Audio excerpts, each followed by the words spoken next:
Disney's Cruella, a novelization. Chapter 13. "Who are you?" the Baroness asked Estella as she glided away from the stairs and toward a small alcove. "You look vaguely familiar." "I look stunning," Estella said, relieved. The Baroness hadn't recognized her. Yet.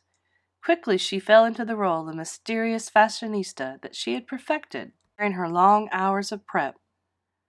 "I don't know about familiar, darling." The Baroness looked almost impressed by the response. Almost. Narrowing her eyes, she nodded at Estella's hair. "Your hair. Is it real?" "Black and white ball," Estella replied, not giving a definitive answer. "I like to make an impact." "Right," the Baroness said, unconvinced. "What was your name?"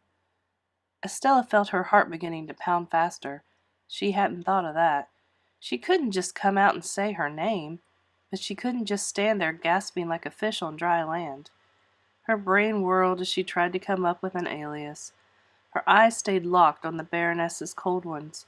There was something so mean and vindictive in them.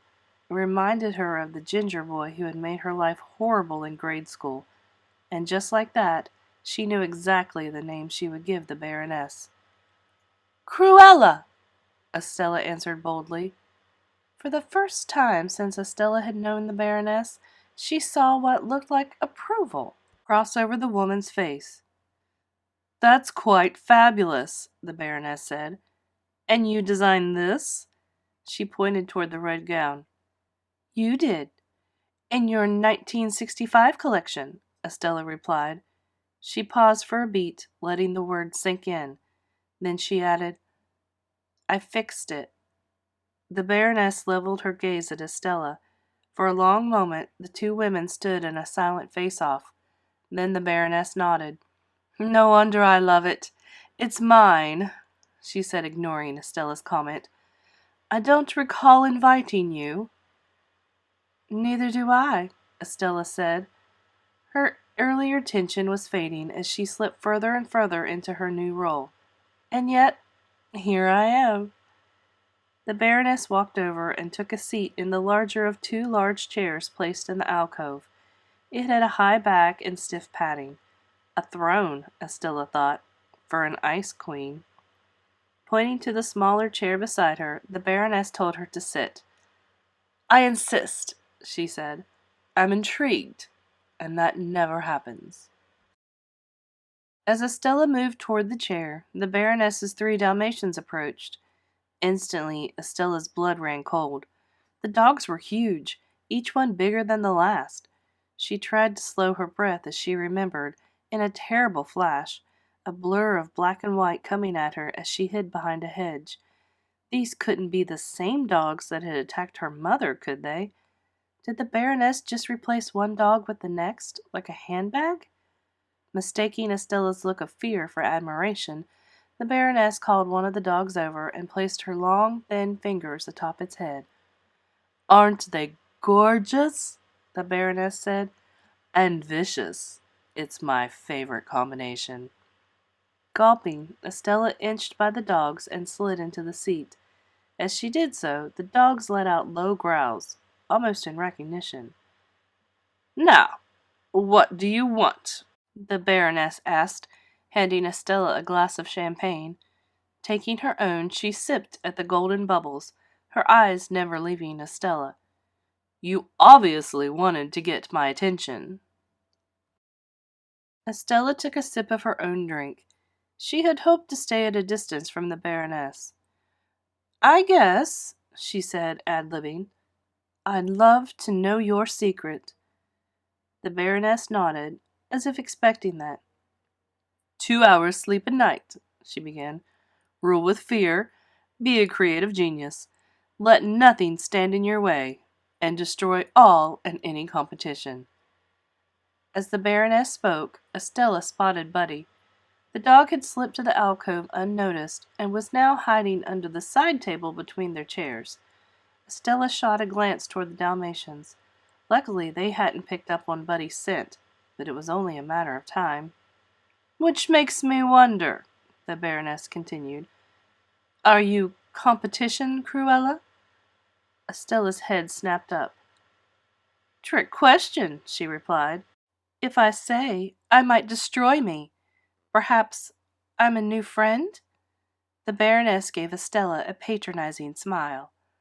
I don't have friends, dear, she said simply. How lonely for you. The Baroness shook her head.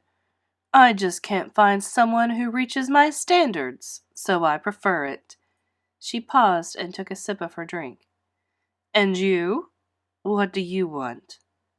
The question surprised Estella, and she hesitated, trying to think of an answer. As she thought, she glanced up. She held back a gasp as she saw Horace being escorted across the balcony by 2 security guards. Hoping her face had not revealed anything, Estella took her own sip. I want to be like you, she stated. As she suspected, the Baroness nodded, as if expecting that response. You're a very powerful woman. Let me give you some advice, the Baroness said. If you have to talk about power, then you don't have it. Her eyes went out over the room, and the crowd gathered there for one reason, and one reason only, to be near her. Estella followed her gaze. Despite the hatred she felt toward the woman, Estella had to admit the Baroness was right. She had infinite power, and wielded it like a weapon. Well, I don't have it, which is why I have to talk about it, which is why I'm here, Estella said. Pandering to the Baroness's ego was the best course of action. Am I going to have to catch you up a lot, or can you keep up? For a moment, the Baroness was silent, and Estella wondered if she had gone too far. Then a smile slowly spread across the woman's face. You're almost fabulous, she finally said. Estella exhaled. As she did, she spotted Jasper. He was sneaking out of the servants' entrance, dressed in a waiter uniform she had made him. That was good. At least he was safe. Still, they weren't out of the woods yet. She needed more time to finish the job. So, your 1968 collection, she said, lowering her eyes to the lap of her dress. I loved what you did with embroidery. Talk me through that. Where do you come from? The Baroness said. Taking a sip of her drink, Estella shrugged. Up north, sort of, except a bit south of north.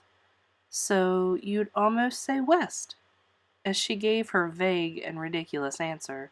The Baroness sat back in her seat. The lights from above made the necklace sparkle, and Estella tried to think of a way to get it off the Baroness's neck and into her hands. Up on the balcony, the security guards were looking at something at Horace's feet. Wink, Estella bet. The dog, dressed up as a rat, was probably doing his part. At the same time, she clocked Jasper making his way toward her. She needed to act fast. But before she could do anything, the Baroness took one last sip of her drink. I've enjoyed our time together, she said, placing her empty glass on the tray of a passing waiter. But I guess I'll have you arrested for trespassing now. Estella's eyes shot up. She hadn't seen that coming. But luckily she had seen Jasper. He stopped in front of them, holding a tray upon which sat a covered plate. He gave Estella a wink. Then, with a flourish, he pulled the cover off, revealing 3 beady-eyed rats. Is that a rat? Estella said, jumping to her feet. The Baroness looked at her and lifted an eyebrow. Yes, she said, sounding far calmer than she should. There are 3, actually. As guests nearby took notice and screamed, one of the rats jumped off the tray and into the Baroness's lap. It was just the distraction Estella so desperately needed. As the Baroness tried to free herself from the vermin, Estella slipped behind her and deftly unclasped the necklace, as it fell into her hand and then promptly into Buddy's waiting mouth. He took off with it, dodging, unseen, among the feet of the panicked guests. Not even a moment later, the Baroness's hand went to her neck. Feeling for her jewelry, she let out a cry. Someone's stolen my necklace! She shouted. On the balcony above, Horace took that as his cue. Pulling free of the security guards, he leapt over the railing and dropped down onto the ledge below. Unfortunately, his size wasn't meant for the thin ledge, and he slipped. As he fell, he reached out, grabbing a sash. With a loud rip, he dropped down and swung across the room, slamming into the far wall. The gas pack he had been wearing as part of his uniform cracked. Smoke spewed out everywhere, and thrown off balance, Horace stumbled into the huge cake. Frosting and cake went flying as the table, under the added weight of Horace, broke and crashed to the ground. The party was in absolute chaos. Standing to the side, the Baroness stared out at the screaming guests. Some ran. Others jumped on any surface they could find and swatted at rats, real and imaginary. Still others just screamed. Taking it all in, the Baroness shook her head. "What," she yelled to no one in particular, "is going on?" Estella tried not to show the joy she was feeling in the moment. She had done it. They were as good as clear. But as soon as the thought entered her mind, she saw the Baroness's eyes narrow. Following her gaze, Estella saw Buddy, who was racing toward the exit. In his mouth, the necklace glimmered. "That dog!" the Baroness screamed. "Stop that dog!" Taking a small whistle from a hidden pocket in her gown, she put it to her mouth and blew. A piercing noise filled the air. Instantly the Dalmatians appeared, their lips pulled back in snarls, their hackles raised. But it wasn't the sound of the dogs that frightened Estella. It was the noise. It stabbed at her heart like a knife. She had heard that sound before, the night her mother had fallen. Like a movie she couldn't stop, the scene played out. The Baroness saying something to her mum, and then, a moment later, pulling out the whistle, the very same one, and blowing on it. From behind, Estella had heard the dog's footsteps and growls. They ran past her, their eyes locked on their owner, whose finger was pointed right at Estella's mum. Like a bolt of lightning, Estella saw the truth. Her mother hadn't fallen by accident. The Baroness had set her dogs on her. They had driven her over the edge. The Baroness had killed her mum.